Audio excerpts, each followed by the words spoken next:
The husband's betrayal, a vengeful legacy. Before you dive into this chilling tale of betrayal and an unforgettable last surprise, hit that subscribe button. And tell us in the comments, what's the most shocking revelation you've ever witnessed? The immaculate corridors of St. Bartholomew's Hospital in London echoed with the constant beeping of medical equipment, a sound that had become far too familiar to Eleanor Sterling over the past 8 months. Late autumn sunlight filtered through the vertical blinds, casting striped shadows across her hospital bed. At 34, Eleanor's once vibrant features had been ravaged by aggressive chemotherapy, and her honey blonde hair had long since been replaced by colorful silk scarves that her sister Olivia brought her each week. On this particular Wednesday morning, Eleanor sat propped on her pillows, absently touching the diamond wedding ring that now hung loose on her slender finger. Her husband, Arthur, was supposed to have visited yesterday, but he'd called with another excuse about an important property meeting he couldn't postpone. It was the 3rd time this month. "Mrs. Sterling?" The soft voice of Dr. Anya Sharma pulled Eleanor from her thoughts. The oncologist stood at the doorway, a clipboard in hand, her expression carefully neutral. "Do you feel up to a conversation about your latest test results?" Eleanor managed a weak smile. "Of course, Dr. Sharma, though I have a feeling I already know what you're going to say." Before the doctor could reply, rapid footsteps sounded, and Olivia burst into the room, her designer handbag swinging wildly. I'm here. So sorry I'm late. Traffic was absolutely dreadful on Regent Street." She hurried to Eleanor's side, taking her sister's hand. At 31, Olivia was the spitting image of what Eleanor used to be. Tall, athletic, with the same honey blonde hair and warm brown eyes. "Just in time," Dr. Sharma said, closing the door behind her. "I was about to discuss Eleanor's latest scan results." The atmosphere in the room grew heavy as Dr. Sharma pulled up a chair and began to explain the new developments. The cancer had spread more aggressively than they had anticipated. The experimental treatment they had hoped would buy them more time wasn't working as expected. Eleanor listened with an unnervingly calm expression, while Olivia's grip on her hand grew progressively tighter. "How long?" Eleanor asked. Her voice was steady. Dr. Sharma's professional demeanor softened slightly. "Without aggressive intervention, 3 to 4 months at most. I'm so very sorry, Eleanor." Olivia let out a choked sob, but Eleanor simply nodded, as if receiving confirmation of something she had long suspected. "Thank you for being honest with me, Dr. Sharma." After the doctor left, Olivia turned to her sister, tears streaming down her face. "We need to call Arthur. He should have been here for this." Eleanor's lips curved into a bitter smile. "He's busy, Liv. Important meetings. You know how he is." "Busy? Busy?" Olivia's voice rose sharply. "He's your husband, for goodness sake. And where on earth has he been spending Aunt Beatrice's inheritance? Because it certainly hasn't been on your treatment." "Liv, please." Eleanor sighed, though a flicker of pain crossed her features. Her distant aunt's inheritance had been substantial, nearly £5 million. Arthur had insisted on managing it, claiming his financial expertise made him best suited for the task. Lately, however, Eleanor had begun to doubt some of his investment decisions. A knock on the door interrupted their conversation. Sarah Powell, one of the floor's newest nurses, entered with Eleanor's medication. Tall, striking, with perfectly coiffed dark hair and an expensive-looking nurse's uniform, Sarah had only been working on the oncology ward for a few months. "Time for your morning medications, Mrs. Sterling," she announced with a bright smile that didn't quite reach her eyes. As Sarah administered the medication, Eleanor suddenly felt a wave of nausea, different from her usual symptoms.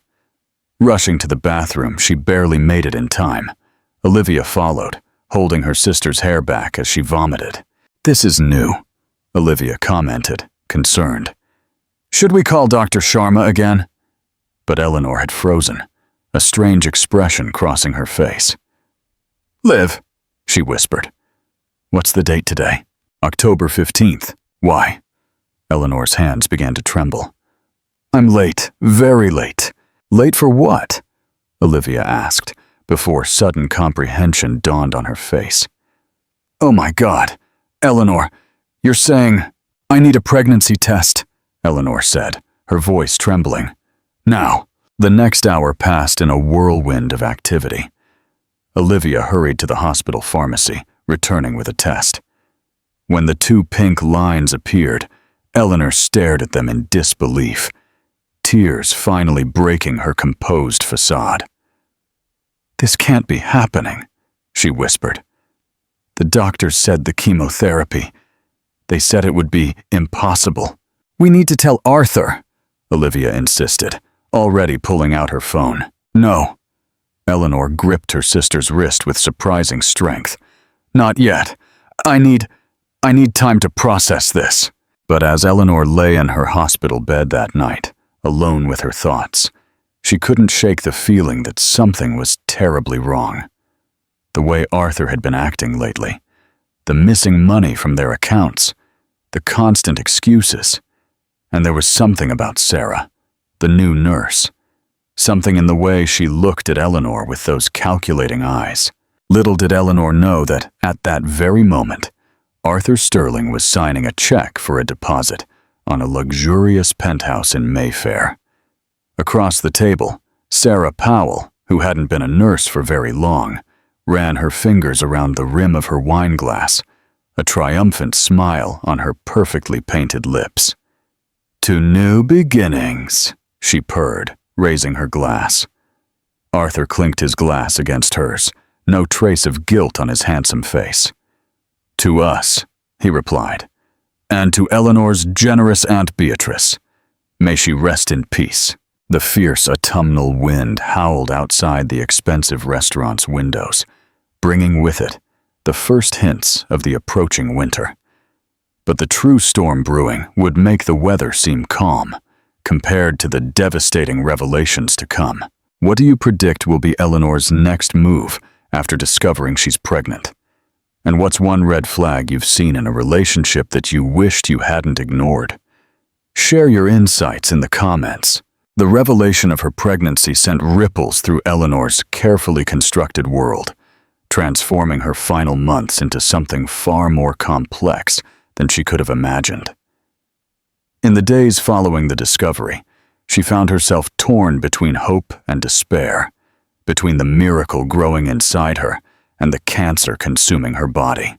A week after the pregnancy test, Eleanor sat in Dr. Sharma's office, accompanied by Olivia. The oncologist's face was grim as she reviewed Eleanor's latest blood work. "The situation is complicated," Dr. Sharma began carefully. "Your pregnancy is very high risk, Eleanor, and continuing with the pregnancy means we'll have to significantly modify your treatment plan. Some treatments will have to be suspended completely."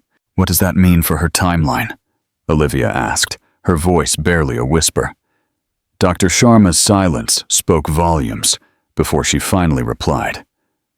"Instead of 3 to 4 months, we could be looking at 6 to 8 weeks, perhaps less." Eleanor's hand moved instinctively to her still flat abdomen. "And the baby?"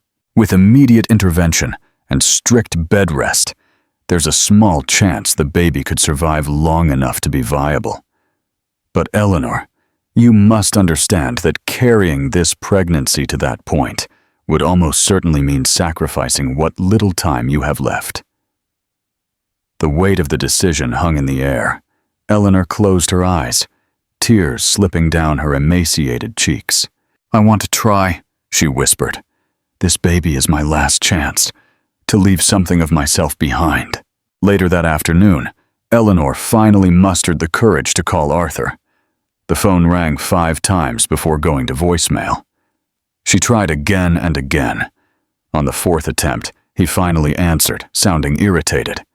"Eleanor, I'm in the middle of something important. Arthur, I need you to come to the hospital. There's something we need to talk about, something important."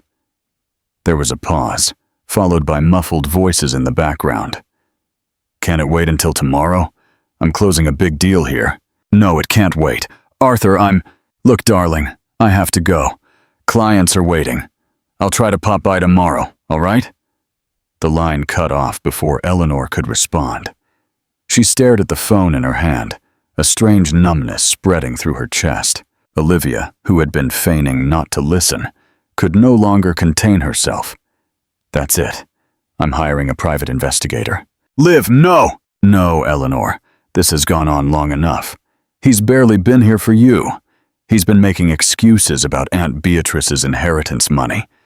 And now he can't even be bothered to come to the hospital when his dying wife needs him. Something isn't right." Eleanor wanted to argue, but she was too tired. Besides, a part of her had begun to suspect Olivia was right. The way the new nurse, Sarah, always seemed to be around when Arthur visited. The whispered phone conversations she'd overheard him having in the corridor, the growing discrepancies in their joint accounts. 2 days later, Olivia burst into Eleanor's hospital room, her face red with fury, her hands clutching a manila envelope. "You need to see this," she said, her voice trembling. "The private investigator works fast." Inside the envelope were dozens of photographs. Arthur and Sarah in expensive restaurants. Arthur and Sarah entering a luxurious apartment building. Arthur and Sarah shopping at Tiffany's. But it was the last photo that sent a chill down Eleanor's spine. Arthur and Sarah kissing passionately outside St. Bartholomew's Hospital, right beneath the window of Eleanor's hospital room. "There's more," Olivia said grimly, pulling out bank statements and property records. "He's been liquidating your inheritance, nearly £4 million, Eleanor. He's been spending it on her. Jewelry, a penthouse, expensive holidays. And get this, Sarah isn't even a real nurse. She got the job using fake credentials, probably to keep an eye on you." Eleanor stared at the evidence of her husband's betrayal, feeling something inside her shatter. But along with the pain came something else, a cold, clear anger she had never experienced before. "How long?" she asked in a low voice. "According to the private investigator, at least 6 months. They met at a bar right after your diagnosis. She knew exactly who he was, who you were, and about Aunt Beatrice's money. This was calculated, Eleanor." That night, as Eleanor lay awake in her hospital bed, she began to plan. The baby inside her might not survive. She might not survive, but she would make sure Arthur Sterling remembered her until the day he died. What cunning plan do you think Eleanor will devise to get her revenge? And what's the most elaborate act of revenge you've ever heard of, fictional or real? Share your thoughts, but keep it legal. Over the next few weeks, Eleanor put her plan into motion. She made several private calls to her aunt's old solicitor, Mr. Davies, who had always held a special fondness for her. She arranged for new documents to be drafted. She modified her will and set up a series of events that would unfold after her death. Arthur continued his pattern of brief, distracted visits, never staying more than 15 minutes. He still hadn't noticed her pregnancy, though she was beginning to show. Not that it mattered. She had lost the baby 3 days after seeing the photographs. The stress and her weakened body couldn't sustain the tiny life within her. She didn't tell Arthur about the miscarriage. She didn't tell him anything anymore. Sarah continued working her shifts, seemingly unaware that Eleanor knew everything.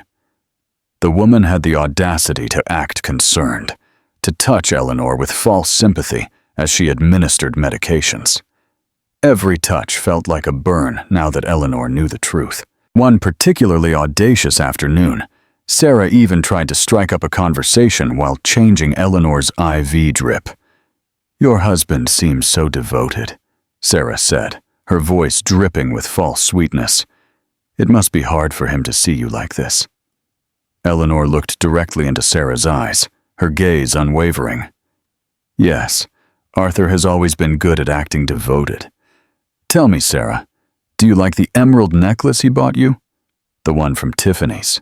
The IV bag slipped from Sarah's hands, splashing liquid across the floor. Her perfectly composed face cracked for a moment, revealing the calculating creature beneath. I don't know what you're talking about," Sarah stammered, quickly regaining her composure. "No." Eleanor's voice was soft, almost gentle. "How strange, because I have a beautiful photograph of you wearing it while kissing my husband outside this very hospital. Green really suits you." Sarah fled the room, leaving the IV dripping onto the floor. She never returned to Eleanor's ward after that day, calling in sick and eventually resigning from her post. As Eleanor's condition rapidly deteriorated, she focused all her remaining energy on finalizing her plans. Mr. Davies visited her frequently, helping her organize everything down to the smallest detail. The old solicitor's eyes often welled with tears as they worked, but Eleanor remained lucid and focused. "Are you certain about this?" he asked one afternoon, after they had finished signing the last of the documents. "It's not too late to change your mind." Eleanor touched the simple mirror she had asked him to bring, an antique piece with an ornate silver frame. "I'm certain, Mr. Davies. Sometimes the cruelest punishment isn't taking everything from someone. It's forcing them to look at themselves and truly see what they've become." Olivia, who had barely left her sister's side throughout all this, worried that Eleanor's desire for revenge was consuming her final days. But Eleanor seemed more at peace than she had been in months. "I know you think I'm wasting my time on this," Eleanor told her sister one night, as they shared a smuggled pint of ice cream. "But this isn't just revenge, Liv. It's justice. It's about making sure that when I'm gone, Arthur will never be able to forget what he did. Every time he looks in a mirror, every time he sees his own reflection, he'll remember. And maybe, just maybe, it will make him think twice before doing this to someone else." As October turned into November, and November began to fade into December, Eleanor's condition worsened dramatically. The cancer was spreading aggressively now, accelerated by the stress of the lost pregnancy and her discontinued treatments. Arthur, seemingly oblivious to the change in his wife's demeanor, continued his sporadic visits. If he noticed Sarah no longer worked at the hospital, he never mentioned it. He was too preoccupied with his phone, with his important meetings, with the life he was building on the foundation of his wife's suffering. What he didn't know was that Eleanor had already set the wheels in motion for her final act. The papers were signed, the arrangements made, and the trap laid. All that remained was for Eleanor to close her eyes for the last time, something that, according to Dr. Sharma, would happen very soon. As the first winter snow began to fall outside her hospital room window, Eleanor Sterling smiled faintly, thinking of the storm that would soon engulf her husband's carefully constructed world of lies. The mirror lay wrapped in the drawer of her bedside table, awaiting its moment to reflect the truth to the man who had betrayed her. The stage is set for Eleanor's final act. What do you think her ultimate surprise for Arthur will be? And what's the most surprising hidden talent or secret plan you've ever witnessed come to fruition? Share your stories below. A cold December morning saw Arthur make an unexpected appearance at the hospital. For once, he wasn't wearing his usual expensive suit, but casual clothes, a clear sign he'd come from somewhere other than work. The scent of unfamiliar perfume clung to his collar. "Eleanor," he said, trying to sound concerned, "I've been thinking about your treatment options. I've had to make some difficult decisions about the inheritance money." Eleanor observed him with quiet intensity. As he paced the room, delivering a carefully rehearsed speech about investment losses and market downturns, she noted how he wouldn't meet her eyes, how his hands fiddled with his wedding ring, a nervous habit he'd developed in recent months. "The thing is," he continued, "most of the money is tied up in long-term investments. We may need to consider moving you to a less costly facility." Olivia, who had been sitting silently in a corner, suddenly rose. Are you serious, Arthur? Less costly? Do you mean a facility that wouldn't notice if its nurses had fake credentials? Arthur's head snapped up. His face paled slightly. What are you talking about? Oh, I think you know exactly what I'm talking about, Olivia spat. How long did you think you could hide it? The affair, the money, everything. I don't know what. Enough, Eleanor interrupted, her voice calm but firm. I know about Sarah, Arthur. I know about the penthouse, the jewels, the holidays. I know everything. The silence that followed was deafening. Arthur stood frozen, his mouth opening and closing like a fish out of water. Then something shifted in his expression. The mask of the devoted husband vanished to reveal something colder, more calculated. Fine, he said, his voice now harder. You want the truth? Yes, I'm with Sarah. Yes, I've been spending the money. What did you expect me to do, Eleanor? Sit here and watch you die? Waste my life in hospital rooms? Sarah makes me happy. She makes me feel alive. Eleanor absorbed each cruel word without flinching, while Olivia looked ready to physically attack him. But Eleanor placed a restraining hand on her sister's arm. Leave, Eleanor said calmly. And Arthur, don't bother coming back. He left without another word, the door clicking shut behind him with a decisive finality. Only then did Eleanor allow herself to cry, silent tears streaming down her face as Olivia held her close. That night, Mr. Davies made another visit, bringing with him the final drafts of Eleanor's revised will and several other important documents. Everything's in order, he assured her, his kind eyes full of sympathy. The trusts have been established, the donations arranged, and the timing of the revelations carefully planned. Are you absolutely sure about the mirror? Eleanor touched the smooth surface of the antique mirror, more certain than ever. Arthur has spent his entire life only seeing what he wants to see in his reflection. It's time he saw the truth.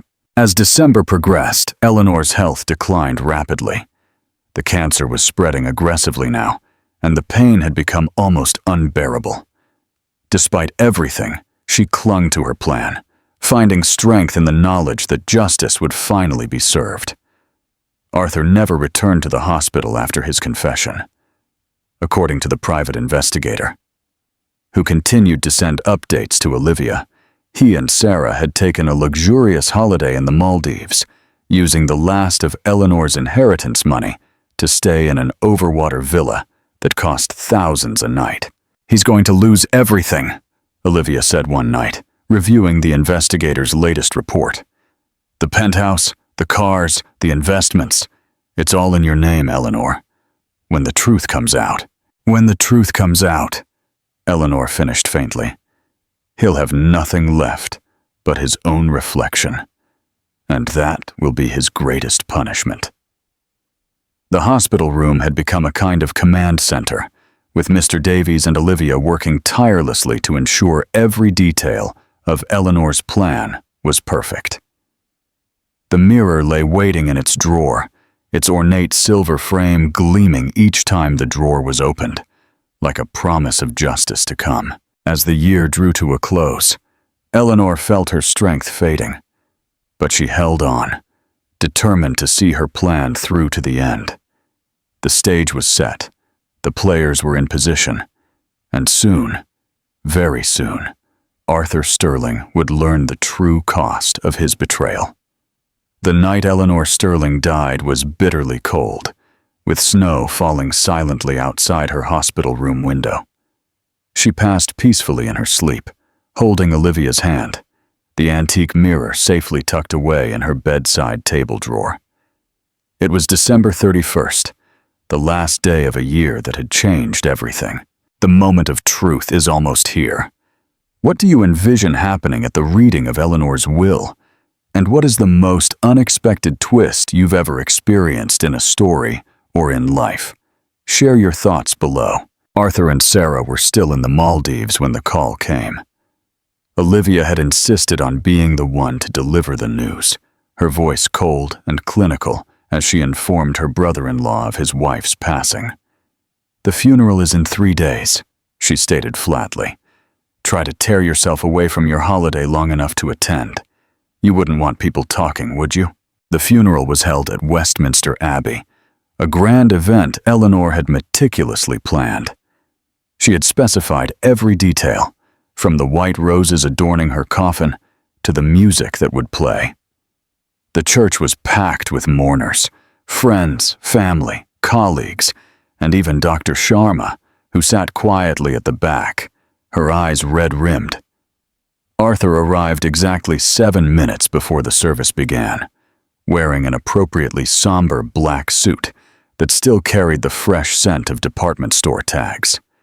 Sarah had the audacity to accompany him, though at least she had the good sense to sit several rows back, attempting to blend into the crowd. Throughout the service, Arthur played the part of the grieving widower to perfection.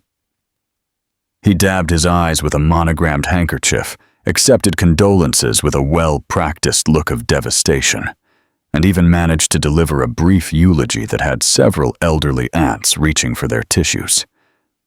"Eleanor was the love of my life," he declared from the pulpit, his voice hoarse with manufactured emotion. "She fought so bravely, and I was with her every step of the way." In the front row, Olivia's knuckles whitened as she gripped the armrest, while Merdavies, seated beside her, wore an expression that might have been a mocking smile. The real drama, however, began 3 days after the funeral, when Arthur received a call from Mr. Davies's office requesting his presence for the reading of Eleanor's will. The solicitor's secretary specified that he was to come alone, with no guests or legal representation. Arthur arrived at the solicitor's office in another new suit, this time navy blue with discreet pinstripes. He carried himself with the confidence of a man expecting to inherit millions. Sarah waited in a cafe across the street, no doubt already planning how they would spend their fortune. The conference room where Mr. Davies received him was imposing, with dark wood paneling and views of snow-covered Hyde Park. Olivia was already there, along with a court stenographer and a videographer, another of Eleanor's specific requests. "Before we begin," Mr. Davies said, adjusting his wire-rimmed glasses, "Mrs. Sterling left explicit instructions that this proceeding be recorded in its entirety. I trust you have no objections?" Arthur waved a dismissive hand. "Of course not. Can we proceed?" Mr. Davies opened an elegant leather folder and began to read. "I, Eleanor Catherine Sterling, being of sound mind and body, do hereby declare this my last will and testament." What followed was nothing short of theatrical. First came the small bequests: jewelry to cousins, books to friends, her art collection to various museums. Then Mr. Davies cleared his throat and moved to the main event. "With regard to the remainder of my estate, including all funds inherited from my late Aunt Beatrice Harrison, all properties acquired with said funds, and all investments made therefrom." Arthur leaned forward slightly, a hungry glint in his eyes. "I hereby bequeath the entirety of these assets, valued at approximately £4 million, to be divided equally among the following charitable organizations: the Royal Marsden Cancer Charity, St. Bartholomew's Hospital Oncology Research Department, and the National Domestic Abuse Helpline." The color drained from Arthur's face. "What?" "Furthermore," Mr. Davies continued, seemingly oblivious to Arthur's distress, "I direct that all properties acquired with my inheritance, including, but not limited to, the penthouse apartment at 1 Hyde Park, be liquidated immediately, with the proceeds directed to the aforementioned charities." "This is ridiculous," Arthur spluttered, rising from his chair. "She can't do this. That money was for me. I'm her husband." "Please, Mr. Sterling, be seated. There's more." Arthur collapsed back into his chair, his carefully maintained facade crumbling. "To my husband, Arthur Alexander Sterling," Mr. Davies read, his voice taking on an almost theatrical quality. "I leave 2 items. Firstly, this letter, to be read immediately." He produced a cream-colored envelope and handed it to Arthur, who took it with trembling hands. And secondly, Mr. Davies continued, as Olivia reached under the conference table and pulled out a familiar wrapped package. This mirror. Arthur stared at the antique mirror as Olivia placed it before him, its silver frame glinting under the office lights. With trembling fingers, he opened Eleanor's letter and began to read aloud, as per Mr. Davies' instructions. My dearest Arthur, when you read this, I will be gone, and you will find your carefully laid plans shattered. Yes, I knew about Sarah. I knew about the penthouse, the jewels, the holidays. I knew everything. I also knew about the baby, our baby, whom I lost while you were buying emeralds for your mistress. The child you never knew about because you were too busy building a new life on the foundations of my death to even notice I was carrying your child. But this letter is not about punishment, Arthur. It is about reflection. The mirror I have left you is very special to me. It belonged to my grandmother, who gave it to my mother, who gave it to me. It has seen 3 generations of women in my family face their truths, both beautiful and ugly. Now it is your turn. Each morning when you wake up, I want you to look into this mirror. Truly look. See the man who could leave his dying wife alone in a hospital while he courted a fake nurse. See the man who could spend his wife's inheritance on trinkets for his mistress while she fought for her life. See the man who lost the chance to be a father because he was too selfish to be a husband. The mirror will never lie to you, Arthur, though you have spent your entire life lying to yourself. And perhaps, just perhaps, one day you will look into it and finally see yourself as I saw you in the end. Don't bother looking for the money. It's gone. Don't bother trying to contest the will. Mr. Davies has made it unshakable. Don't bother running to Sarah. She too will leave, once she realizes there's nothing left for her to take. All you have now is your reflection, Arthur. I hope you learn to live with it, with all the love I once had, Eleanor. The silence that followed was absolute. Arthur stared at the letter, then at the mirror, his face a mask of horror as the full implications of his situation sunk in. This is impossible, he whispered. The money, the penthouse, it's being impounded at this very moment, Mr. Davies informed him calmly. Your joint accounts have been frozen, and the property management company has been notified of the change of ownership. Ms. Powell has already received eviction papers. As if on cue, Arthur's phone began to vibrate. Sarah's name appeared on the screen, accompanied by a series of increasingly frantic text messages. Arthur, there are people at the penthouse with papers. They say we have to leave immediately. What's happening to our accounts? Arthur, answer me. Arthur's world continued to crumble in that conference room as Mr. Davies methodically explained the full extent of Eleanor's arrangements. Not only had she distributed her inheritance, but she had also documented every penny Arthur had spent on Sarah, every fraudulent transaction, every attempt to conceal money. By the way, Olivia added, her voice dripping with satisfaction, the Nursing and Midwifery Council has been very interested in our documentation regarding Sarah's falsified nursing credentials. The police are probably speaking with her right now. Arthur slumped in his chair. His expensive suit suddenly seemed baggy on his frame. He lifted the mirror with trembling hands, staring at his reflection. For the first time, he seemed to truly see himself, not the successful businessman he pretended to be, but the fraudulent, unfaithful husband he had become. There must be something left, he mumbled more to himself than to anyone. The house in the Cotswolds, my investment accounts. The house was purchased with Eleanor's inheritance, Mr. Davies explained patiently. As for your personal accounts, well, it appears most of your money went towards maintaining quite an expensive lifestyle with Ms. Powell. The credit card statements are quite revealing. Arthur's phone continued to ring incessantly. Sarah's messages grew increasingly desperate. The bank says our accounts are frozen. They say the credit cards are canceled. Arthur, I'm being served with fraud charges. Where are you? Olivia watched her brother-in-law's disintegration with cold satisfaction. She pulled one last envelope from her handbag. Eleanor left you something else to see, Arthur. She wanted you to know exactly what you threw away. Inside the envelope were ultrasound photos, grainy black and white images of the baby that never had a chance to live. The date indicated they had been taken just days after Eleanor discovered Arthur's betrayal. She was carrying your child while you were buying Sarah that Cartier bracelet, Olivia said softly.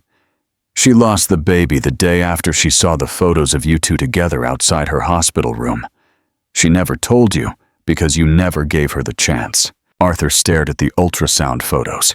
His hands trembled so violently he nearly dropped them. In the mirror's reflection, he could see his face crumple, the reality of what he had done finally hitting him with full force. Mr. Davies cleared his throat. There is one more thing. Eleanor made a video statement before she passed. She asked for it to be played now. The videographer set up a screen, and suddenly Eleanor's face appeared before them. She was clearly near the end, her features emaciated, but her eyes burning with purpose. Her voice, though weak, carried an unmistakable strength. Arthur, if you're watching this, then everything has gone as planned. You're probably angry. You're probably feeling betrayed. Good. Now you know what it feels like. But this isn't just revenge. This is justice. Consequences. It's looking in the mirror and facing the truth. I loved you, Arthur. I loved you enough to want to bring your child into this world, even as I was leaving it.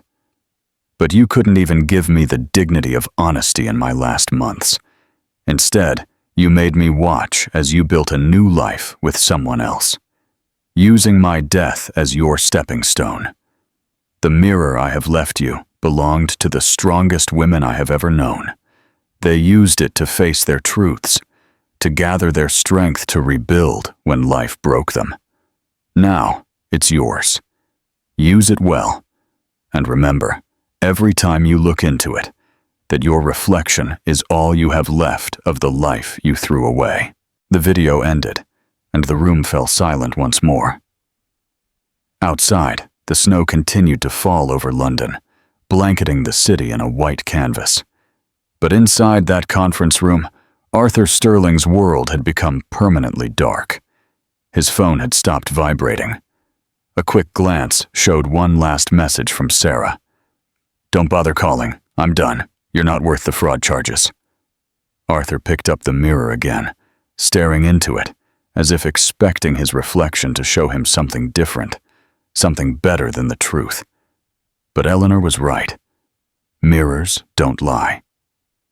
And in that moment, Arthur Sterling finally saw himself with clarity. A man who had destroyed everything he had in pursuit of a fantasy that had vanished like the morning mist. The car service is waiting downstairs, Mr. Davies said quietly. It will take you wherever you need to go, though I should mention that the lease for your Mayfair apartment was in Eleanor's name. Those papers have also been served. This is such a powerful and poignant ending to Eleanor's story. What do you think Arthur's life will be like now, stripped of everything? And what's the most valuable lesson you've ever learned about the true cost of betrayal? Share your thoughts below. 2 months after Eleanor's death, Arthur Sterling sat in a small studio flat in Peckham, a far cry from the luxurious penthouse he had shared with Sarah. The antique mirror hung on the wall opposite his bed, exactly where he could see it first thing in the morning and last thing at night, just as Eleanor had intended. The consequences of the will reading had been swift and merciless. Sarah had disappeared completely, leaving behind only the lingering scent of her expensive perfume and a series of increasingly hostile voicemails before she blocked his number entirely. The police had questioned her about her fraudulent nursing credentials, but she had managed to flee to Mexico before they could press charges. Arthur's professional life had collapsed spectacularly. News of his behavior during Eleanor's illness had spread through London's property circles. Former clients distanced themselves, partners dissolved their associations, and his once golden reputation was now irreparably tarnished. Today, he prepared for his first job interview in 20 years, not for a prestigious role in property development, but for an entry-level sales position at a small property management firm in Hackney. The suit he wore was one of the few things he'd managed to salvage from his previous life, though it now hung loosely on him. Before leaving, he did what he had done every morning since receiving Eleanor's letter. He stood before the mirror and truly looked. "What do you see?" he whispered, echoing the question his court-ordered therapist, Dr. Patterson, had taught him to ask. The therapist had been Olivia's idea, part of her own journey toward healing. She had also told him about the Hackney job, though she still couldn't speak to him directly. The reflection stared back, a man in his early 40s, hair now more gray than brown, lines deeply etched around his mouth and eyes. But it was the eyes themselves that had changed the most. The arrogant glint had vanished, replaced by something darker, more tormented. His phone vibrated, a text message from his younger sister, Kate. She was the only family member who still spoke to him, and even she kept her distance. "Don't forget to eat something before the interview. And Arthur, remember what Dr. Patterson said about owning your story." Dr. Patterson, his therapist, had been working with him on accountability. No more excuses, no more deflections, no more carefully crafted narratives to hide behind. Just the raw, ugly truth of what he had done. The tube journey to Hackney was a new experience for a man who had once refused to travel anywhere without his private car service. He found himself studying his fellow passengers, wondering about their stories, their struggles, their losses. He had never done that before. He had never truly looked at people beyond what they could offer him. At one stop, a young woman, boarded, clearly in the late stages of pregnancy. Something about her reminded him of Eleanor, of the ultrasound photos he now kept in his wallet. When the train lurched, she stumbled slightly. Arthur immediately rose, offering her his seat. "Thank you," she said, smiling wearily. "Not many people notice anymore." "I notice now," he replied softly, more to himself than to her. "I notice everything now." The interview was scheduled at a modest office building in Dalston. Arthur arrived early, sitting in a small cafe across the street to collect his thoughts. The last time he'd been in Hackney was to scout potential development sites, properties he'd planned to buy and flip using Eleanor's money. His phone vibrated again. This time, it was a reminder from his therapy app. Daily reflection. "What truth are you facing today?" Arthur took out his wallet, pulling out the ultrasound photos he now carried everywhere. They were worn from use, the edges soft. He had asked Olivia, through Kate, if she had any others. She had sent him a USB drive containing hundreds of photos of Eleanor during her illness, moments he should have been there for. But he wasn't. "Mr. Sterling?" The receptionist's voice pulled him from his thoughts. "They're ready for you now." The interview room was small, with views of the London skyline through grimy windows. 3 people sat at a folding table. Tom Davies, the firm's owner, Maria Rodriguez, the HR manager, and, to Arthur's surprise, David Turner, a former client he'd worked with in his previous life. "Arthur," David said, his expression unreadable. "I didn't expect to see your name on our candidate list." "I didn't expect to be on it either," Arthur replied honestly. "But here we are." "Indeed." David leaned forward. "Why don't you tell us why you're here? The real reason, not the polished version." Arthur looked at each face around the table. Then he took a deep breath. Dr. Patterson's words echoed in his mind. "Your story is ugly, but it's yours. Own it." "I'm here because I destroyed my life," he began, his voice steady. I betrayed my dying wife in the worst possible way. I squandered millions of pounds that weren't mine. I became someone I can barely look at in the mirror, though I have to, every day, because my wife made sure of that in her will. The room fell silent as Arthur continued, laying bare every ugly detail of his downfall.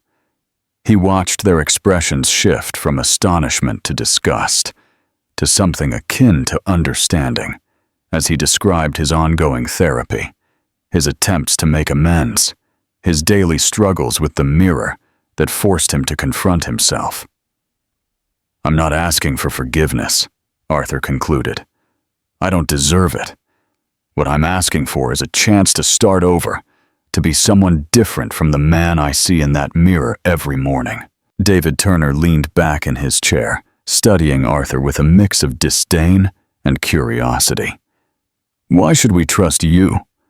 Your past behavior demonstrates a complete lack of ethics and moral compass." "You shouldn't trust me," Arthur countered. "Not yet. I haven't earned it. But I will, every single day, if you give me the chance."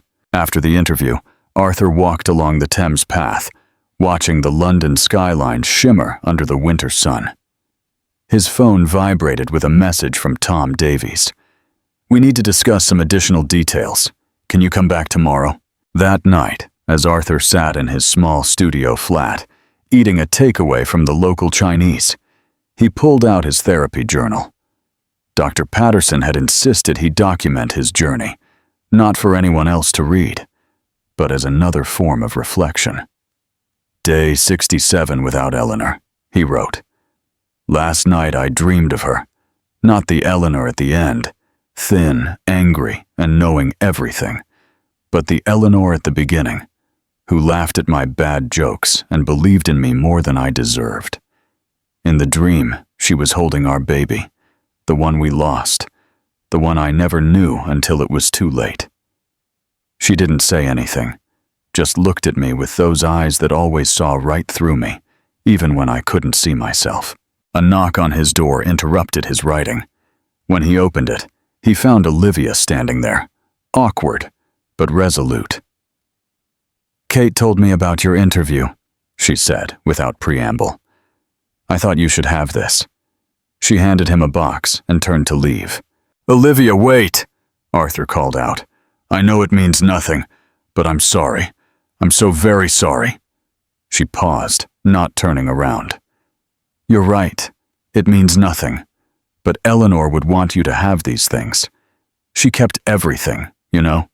Every cinema ticket stub, every birthday card, every stupid little note you ever wrote her.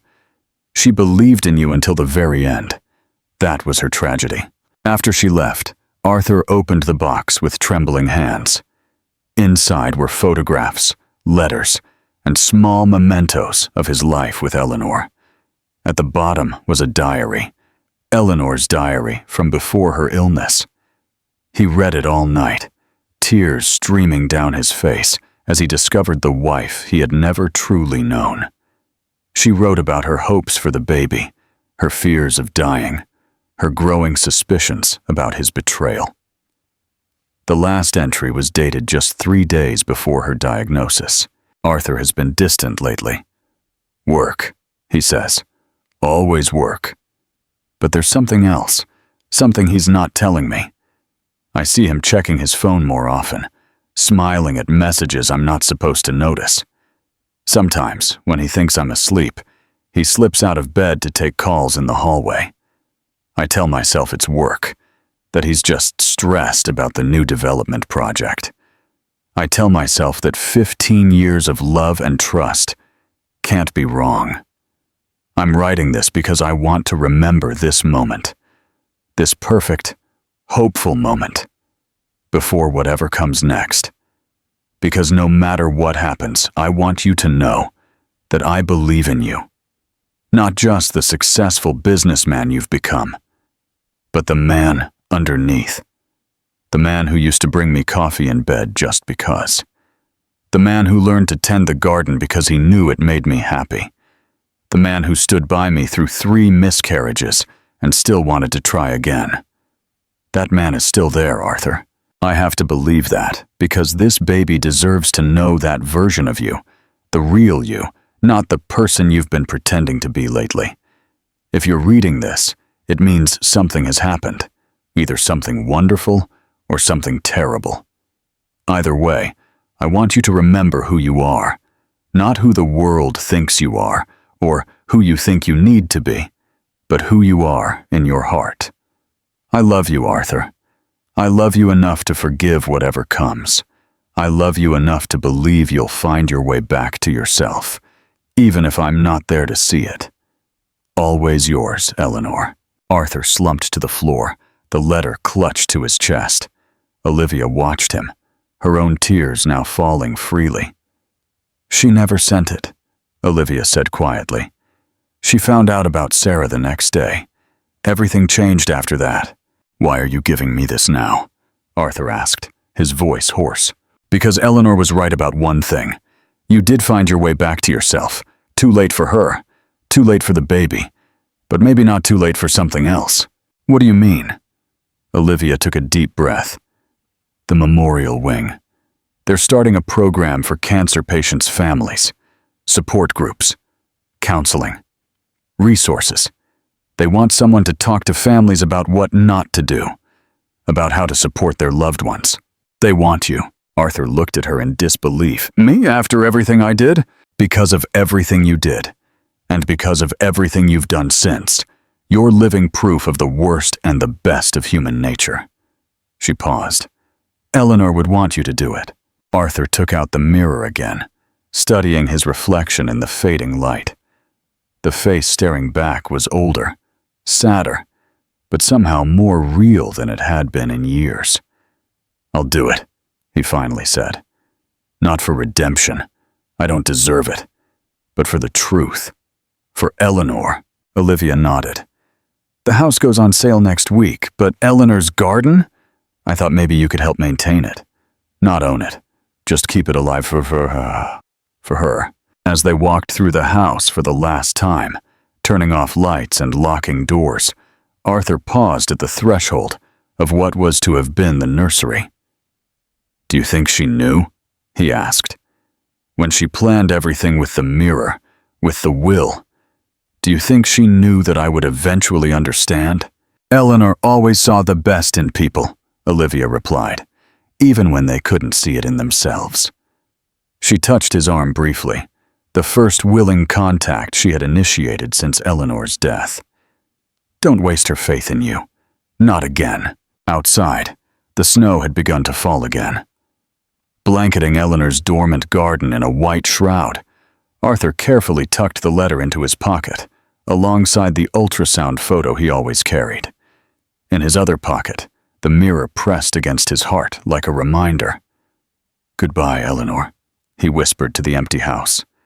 I'm sorry I couldn't be who you needed when it mattered, but I promise you, I swear, I will be who you always believed I could be. Every day for the rest of my life, I will look in your mirror and try to see what you saw. As he walked away, the house growing smaller in his rearview mirror, Arthur felt something shift within him. It wasn't forgiveness. He would never forgive himself. It wasn't redemption. That wasn't his to claim. But perhaps something akin to purpose.